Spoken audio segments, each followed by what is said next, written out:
నిజంగానే ఇయ్యాల మేడిగడ్డ అన్నారం సుందిల్లో ప్రజలకు ఉపయోగపడేది ఉంటే రాత్రి బోర్లాడు పోయి కూర్చొని చేపించి వినియోగించే వాళ్ళము.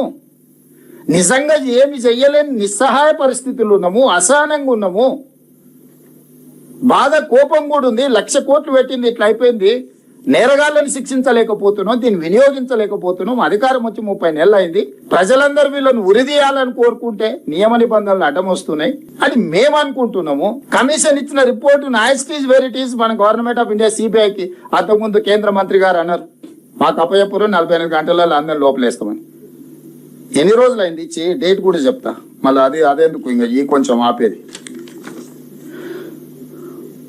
2025 జూలై 31 జ్యుడిషియల్ కమిషన్ 645 పేజీల నివేదికను రాష్ట్ర ప్రభుత్వానికి సమర్పించింది. 2025 ఆగస్టు 31 అసెంబ్లీలో ఈ నివేదికపై చర్చ జరిగింది. అదే రోజున మేడిగడ్డ అన్నారం సుందిల బ్యారేజ్ల నిర్మాణంలో అవకతవకలు, అవినీతి ఆరోపణలే విచారణకు సిబిఐకి అప్పగించాం. 2025 సెప్టెంబర్ 1వ తేదీన ఈ కేసును సిబిఐకి అప్పగిస్తూ జీవో నెంబర్ 104 రాష్ట్ర ప్రభుత్వం జారీ చేసి మొత్తం ఇచ్చింది. సెప్టెంబర్ పోయి మళ్ళీ సెప్టెంబర్ రానికి వస్తుంది. మరి ఆ నుంచి బయలుదేరి నడుచుకుంటూ వస్తురేమో మా బటన్ అని అడిగి మళ్ళీ ఏమన్నా ఇచ్చి సిబిఐ అధికారులకు మరి విమానమో బస్సో కారు పంపన్న. మరి నడుచుకుంటూ వస్తే చాలా టైం పట్టేటట్టుంది ఢిల్లీ నుంచి. ఈరోజు ఈ నేపథ్యంలో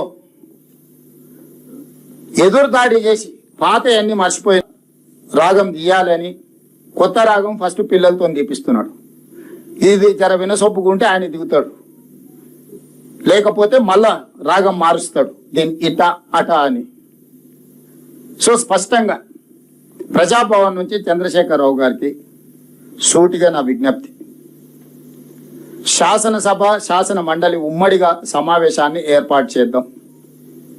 మీరు స్పీకర్ గారికి లేఖ రాయండి, తారీఖు చర్చ జరగాల్సిన ఎన్ని రోజులు.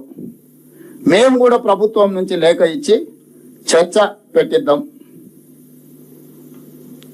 ఏ మాత్రం కూడా మీ గౌరవానికి, మీ మర్యాదకు, మీ చర్చకు అడ్డు రాకుండా సభను సజావుగా నడిపించే విధంగా మా లెజిస్లేటివ్ అఫేర్స్ మినిస్టర్